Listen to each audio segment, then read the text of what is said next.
Ladies and gentlemen, may I have your attention, please? The show starts in 3, 2, 1, go. Good morning, CaneSport. It's February 7th, 2022. I'm Gary Ferman, the publisher of CaneSport.com, joined once again by the bespectacled, is that the right word? Yeah, bespectacled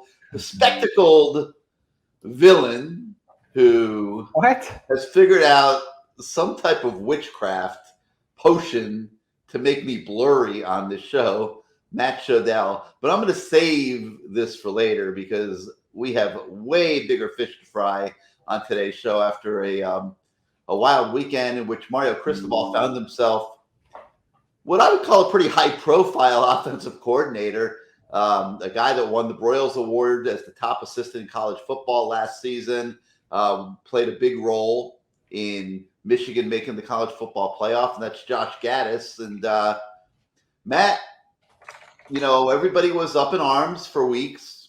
We kept saying, be patient, be patient. We knew that Mario was talking to a lot of people, that he was not rushing into a knee-jerk hire like a lot of coaches do that get themselves in trouble and usually end up getting fired themselves, and that you had to just trust your new head coach and what he's doing. And now you're sitting here and you've got probably as good of an offense coordinator as you could hope for, assuming Josh Gaddis comes down and delivers. You've got a veteran defensive coordinator in Kevin Steele. And very quietly in the background, Mario Cristobal and Coach Feld have been putting together an elite strength and conditioning program, which is becoming a monster of its own. So if you just chill out and take a look at what he's doing, it looks to me, Matt, like he's building a pretty darn good program. Well, let's rewind first of all. I don't like the phrase, we have bigger fish to fry. I prefer we have bigger stone crabs to refrigerate. That's the phrase I use. That's the phrase most people in South Florida use. As for the rush into a knee-jerk hire, another one of your anachronisms, or I don't know what one of your sayings.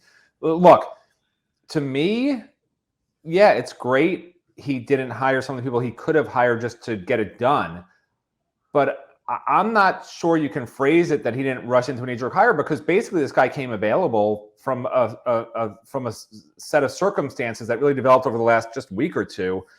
And there's some behind-the-scenes stuff that went on. So it wasn't a knee-jerk. It wasn't that he didn't do a knee-jerk hire. It was that I don't want to say lucked into it, but he had the patience and the wherewithal to not hire somebody that wasn't a difference maker, and he lucked into this happening, which could have happened with 10 different guys. But let me stop you for 1 second. When you say he lucked into it, what are you talking about? That he didn't know a month and a half ago, or a month ago even, that this guy was going to be somebody he could hire. But how do you know he wasn't a guy that he had spoken to along the way? Because you've been on top of the story. Right, and what I would tell you is he's a guy that had been spoken to along the way. Okay, and was he going to take the job? If he was going to take the Gary, listen. No, he wasn't going to take the job.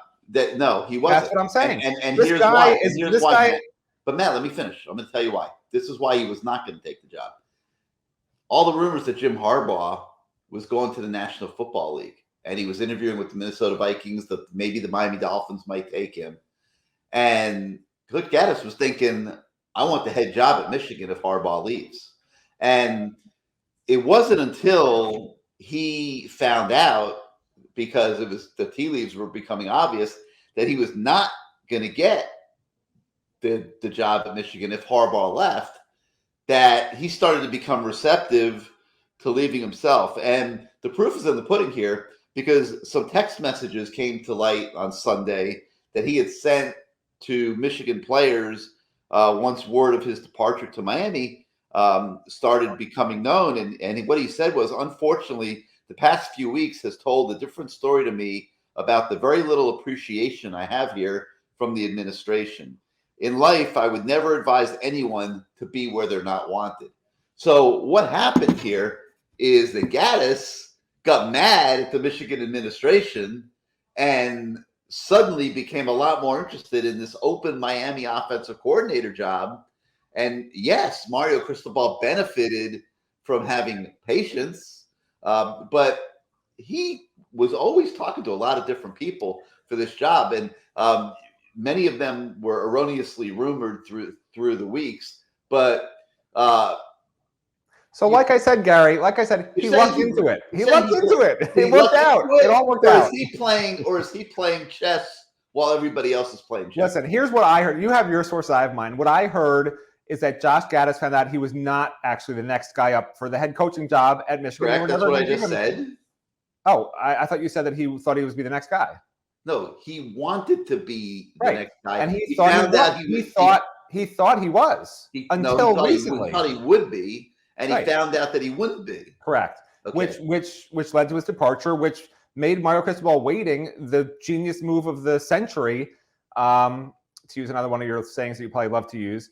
And it all worked out. But again, there was definitely a luck factor. This was not in Mario Cristobal's hands a month ago. But is it luck if you're patient and you wait for what you perceive to be a great hire as opposed to settling for an average hire? Because everybody in the fan base is up in arms and putting pressure on you, and people keep leaking names and writing erroneous stories and everything else, and it's a total shit show. And amid that entire storm, you're patient, and you end up getting a guy that I got to believe Mario Cristobal feels pretty good about. Right. We're saying the same thing in two different ways. What I'm saying and what I think you would agree with is his patience paid off with a great offensive coordinator and a great defensive coordinator. And maybe it would have happened. Potentially great. Let's say potentially great. Potentially, of course. There's no guarantees. No, but on paper, they were better than what he was looking at a month ago that actually would have taken the job. So no question. So who would you rather have, this guy or Kendall Briles? Right. So we're saying the same thing, but what I'm trying to just let people know is this wasn't something Mario Cristobal saw a month ago. Yeah, he could have talked to him or whatever you said your reporting was, but the guy wasn't taking the job a month ago. He just wasn't. And if Mario wanted to hire somebody before signing day and did what a lot of other coaches would have done and taken a tier B, tier C guy instead of the tier A guys, then this would not even have been an option now.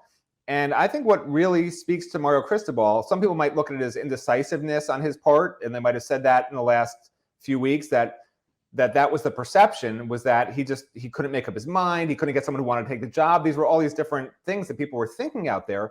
But in reality, I think Mario just didn't want to have a coordinator that wasn't going to be a guy that he thought was a difference maker. Like, what's the point? Your deadline, like I told you a few weeks ago, the deadline for Mario Cristobal wasn't signing day. The deadline for Mario Cristobal was when we have to start planning for spring practice. And that deadline, he still had some time. And I think he sort of knew this type of thing was coming a few days ago when he told the media that he would have a hire in the next week, because you don't put yourself in that box unless you know what's going to be happening.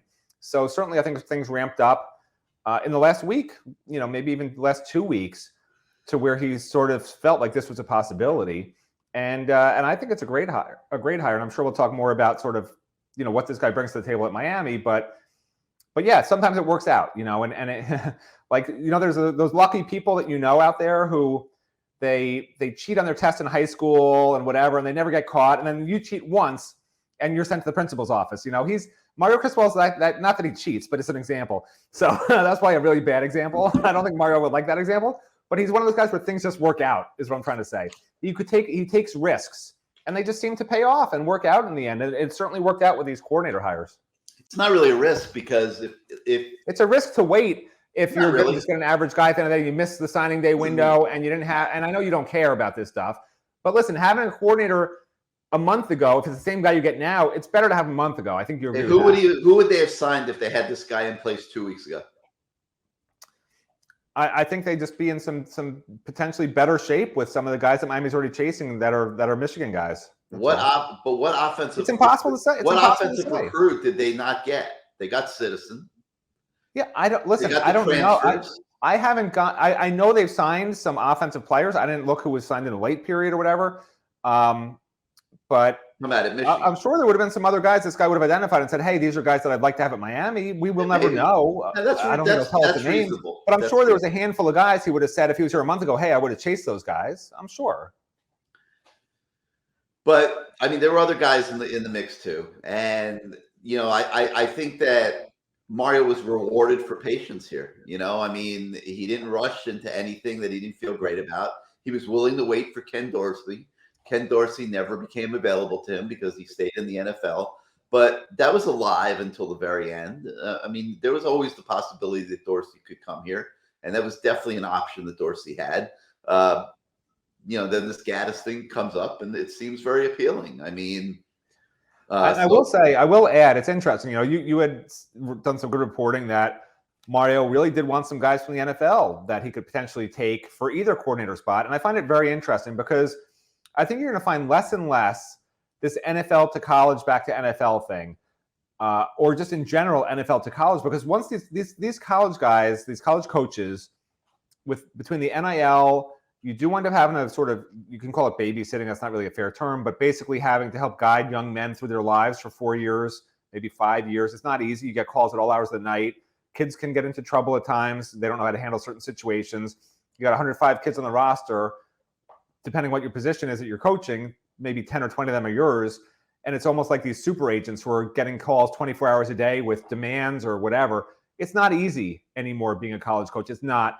Some of these kids come in as 5-star, 4-star prima donnas. They have to be retrained almost how to think.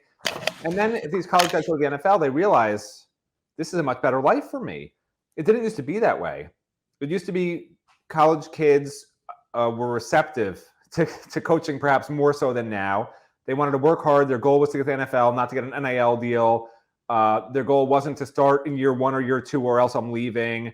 Threatening the coach that, hey, if you don't play me, I have 8 other schools that I know want me.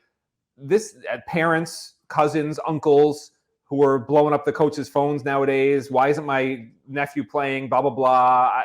He's better than the kid ahead of him. It's not. It's somewhat of a thankless job now, especially college fans even get upset with one loss to a good team. Fans are blaming this position coach, that head coach, this coordinator. It's thankless. And there's better money in the NFL for these guys. So Mario was facing an almost impossible task in some sense. You say, yeah, Dorsey, he wanted Dorsey. If Dorsey got any sort of NFL job, well, as a coordinator for sure, but maybe even a co-coordinator in the NFL, he would have taken ahead of this because it's thankless. And it's a big problem. And especially with Mario, people know Mario's demanding. He doesn't want assistant coaches that are lazy. He doesn't want assistant coaches that aren't willing to go on the road recruiting really hard and really well, 24/7, 365. And there's not a lot of guys who are willing to do that. And if you're not willing to do that, Mario doesn't want you anyway.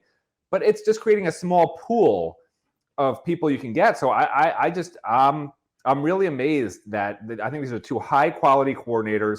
It all worked out. Gary promised it would all work out months ago. Before Mario was hired, he said, Don't worry, guys, it's all going to work out. And guess what? Gary's right. It all worked out. It's a miracle. But we've talked about this both on this show, and we talked about it privately. And I told you it's going to work out because, I wasn't going to sit there and start throwing out names every day and say this guy's a candidate, then he doesn't get the job, and I look like an idiot and all that.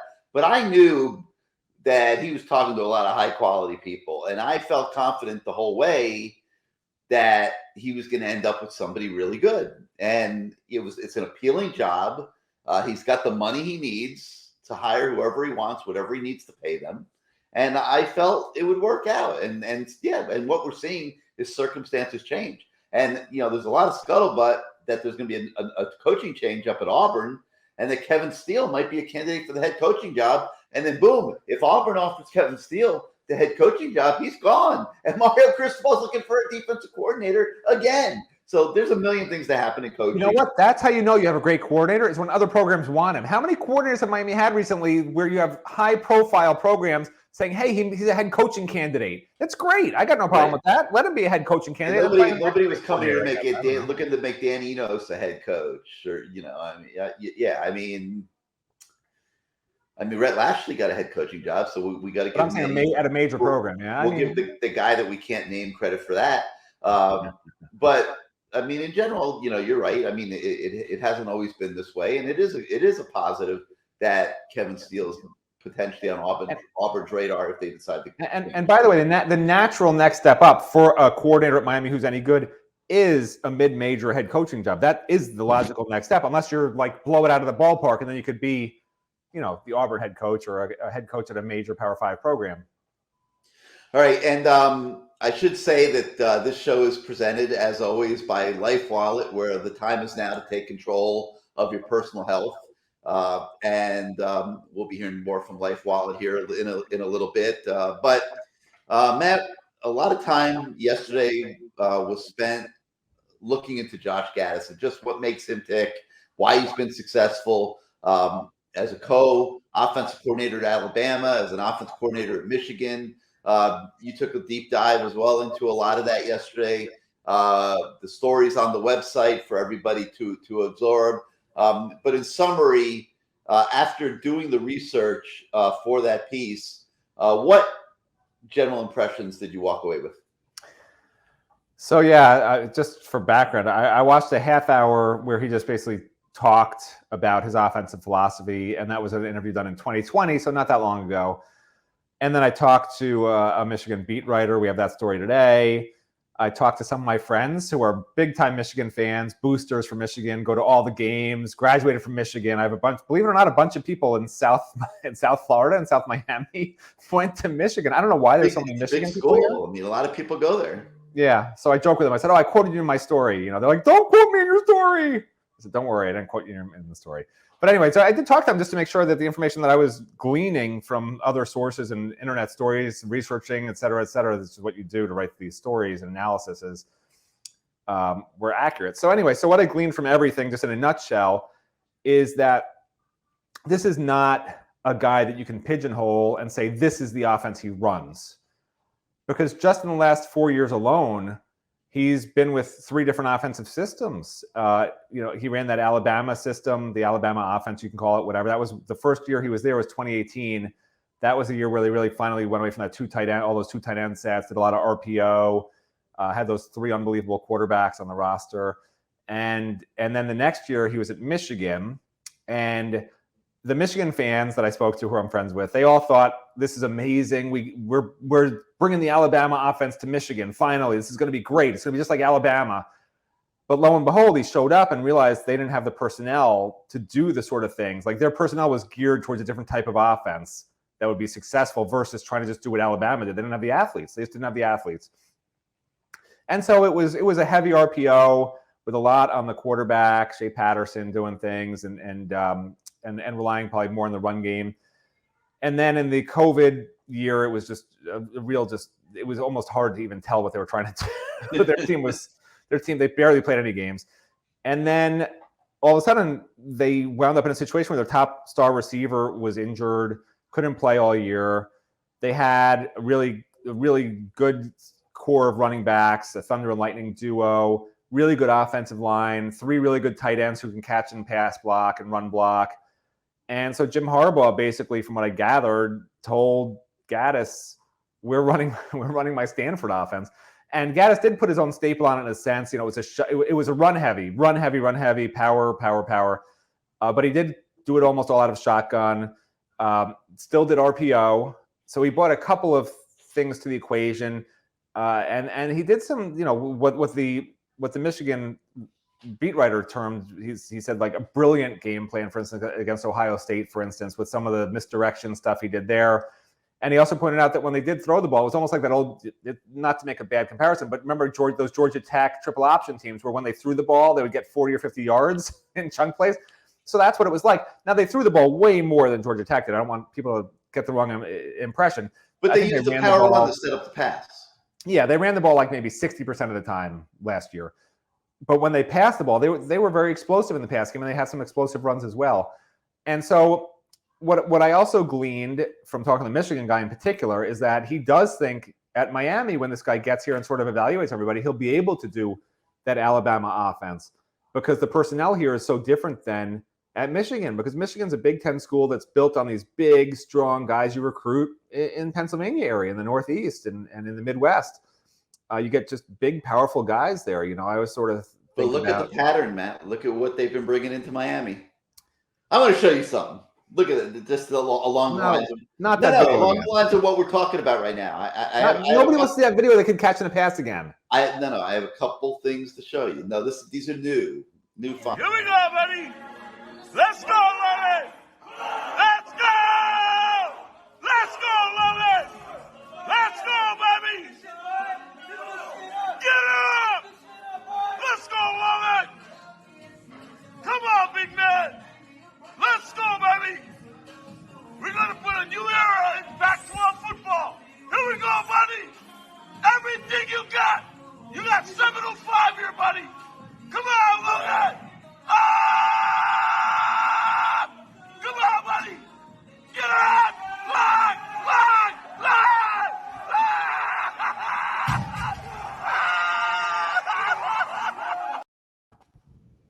That's going to be your new starting guard next year, Matt. Watch. And my point is, there's a pattern developing. Hey, wait, I got one more. Watch this.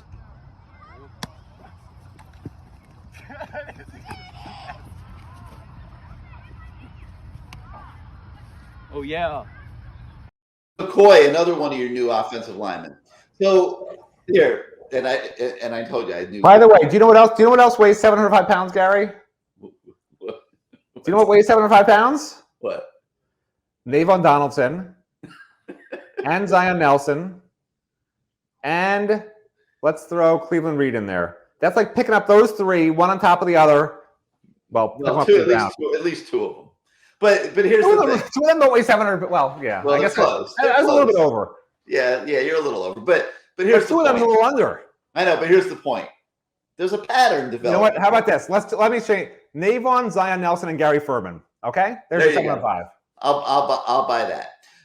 But there's a pattern developing here, Matt, and the pattern is Miami's going to get bigger, stronger, more physical on the offensive line very quickly, and this offense is going to take on the mold of the Alabama offenses that we've been watching all through the years that are built on a big, solid offensive line, elite running back play pattern, Citizen, Parrish, brought into the program to supplement Knighton and Chaney pattern.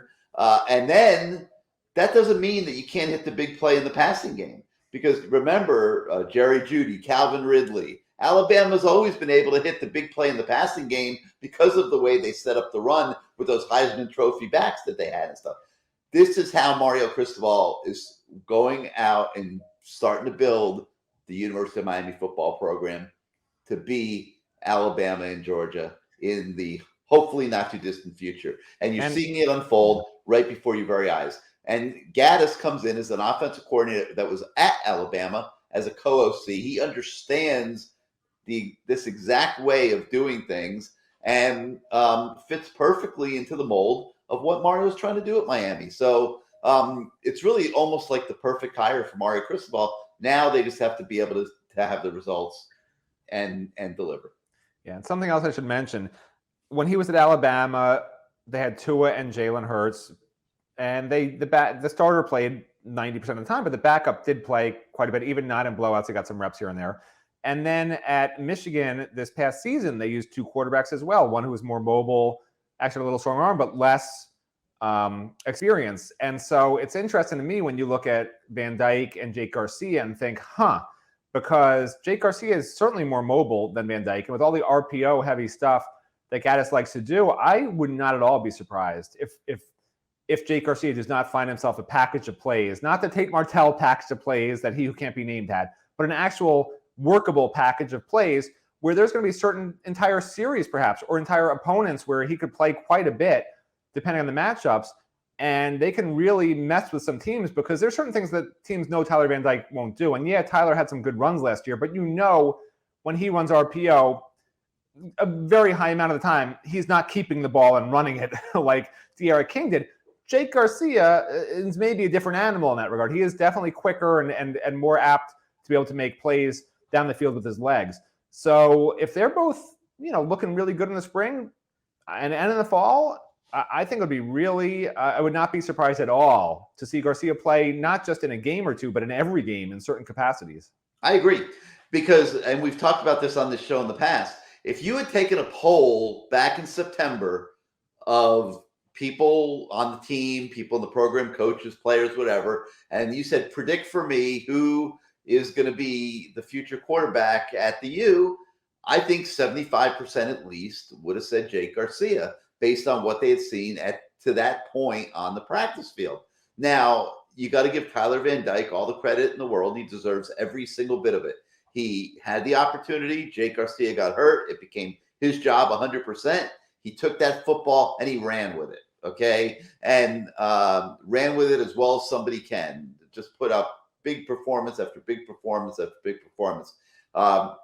Obviously, he's the favorite to be the starter going into next year. But it would be it would be foolishness, I guess I'll say, to dismiss Jake Garcia because Jake Garcia was right there with him until he got hurt. And I think Matt's right. I think that they will try to carve out some kind of role for Garcia to start getting him ready for when he's going to be the quarterback. Because if Tyler does anything close to what he did the second half of this year, he's going to the National Football League. He's already represented by the Rosenhaus, agency, like Rosenhaus Sports. I mean, he's already represented by them in his NIL deals. If he has a good year this year, they are going to very properly at that point guide him to go to the NFL. So we'll see what happens. But we take a look at this Josh Gaddis hire from all different angles today. And one of the other stories that Matt mentioned was an interview with Chris Ballas, who's a beat writer for Michigan for the Wolverine. And, they do a great job covering Michigan.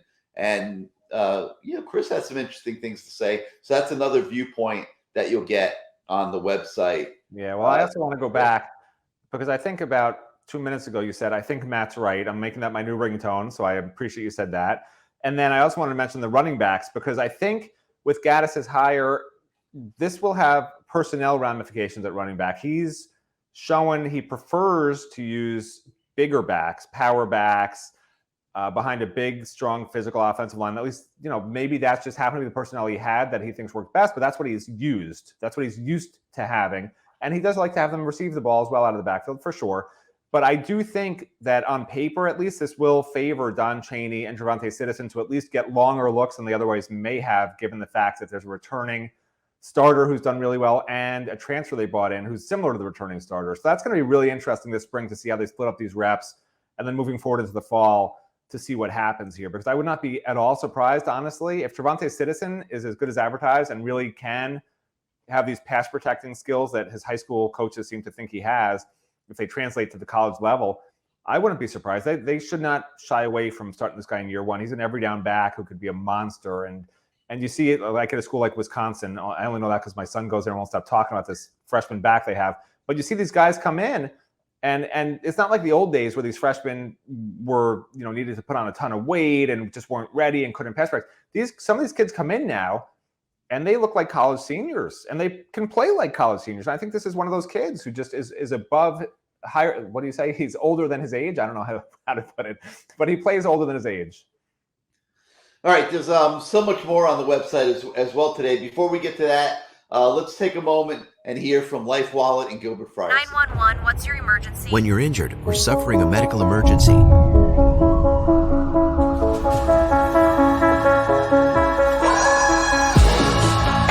my name, Gilbert Frierson. My image, right before you. Like me now. My life depends on it. Life Wallet. Saving time, saving lives. All right, I think this is the week where we might get some new Life Wallet commercials too for you guys to check out. I know we're giving Gilbert a lot of exposure on this show. Right now, that's their first and only totally produced commercials. So we'll have some other ones here coming up soon. But other things on the website today, we did a lot on 2023 recruiting. We continue to try to introduce you to some of the kids that Miami's looking at for 2023. And it begins with 5 2023 prospects that Miami can't live without. So that's a cool little feature that we have for you this morning. We also have updates on tight end Jelani Thurman from Fairborn, Georgia. He's got an offer from the Canes 2023. And linebacker Jamal Anderson from Houston, Georgia, also has an offer from the Canes for 2023. Big focus on Georgia. I think you're seeing a pattern developing there as well. We also have a story on Miami commit signee Jaden Harris, who has been trying to help recruit some of these other players that have been coming into the mix from Miami. And we, bring you up to speed on that. Now, Matt, before we go, have one more piece of business for you. And I started out last week after you made me go blurry the first time you wore the glasses. And I installed some software that was designed to attack that. Okay. Like almost like antiviral software. Cause you put those glasses on and you become a virus. Okay. And I thought I had the problem solved last week. And then I noticed toward the second half of last Friday's show, you made me go blurry again with the same damn glasses. I told you. Yeah. I mean, I'm like, what the heck? So I put a lot of time into this on Saturday, and I did a lot of searching, and I went on the dark web, and I found some real highly powered stuff, man. All right, let's not do this. Let's just end the show here. It's been great having everybody. Thanks for joining the show. See you next. See you tomorrow. I want them to understand that this whatever. I wanted to see whatever you're gonna do. I don't know if it's witchcraft. I don't know what it is that you're doing with those glasses to make me go blurry on a show that we're just sitting here doing. But I want you to know that I went into the dark web and I bought some real supercharged stuff on the. I mean, I don't know whether to say it was on the black market or whatever. I don't know. You know how it goes: dark web, black market. You know, whatever they. You keep saying dark web. Are you? That's like what terrorists is. I don't even know what you're talking about. I have installed some heavy anti-Matt Shodell stuff into this platform that I think is going to work. And I think I've made it through this show. I don't think I've gone blurry.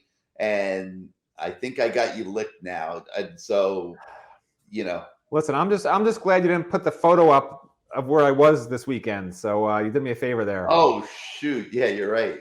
I did do you a favor. I sort of reminded you. Yeah, you're right. I should have used it. Too late. Maybe tomorrow, because we're done here. I don't have time to load it up right now. Maybe tomorrow we'll tell everybody what Matt Shodell did on his weekend. Nobody wants to know where I was this weekend, believe me. Oh. People will not be happy. They already are attacking me for enough other stuff. I don't need them attacking me for this too. So unbelievable.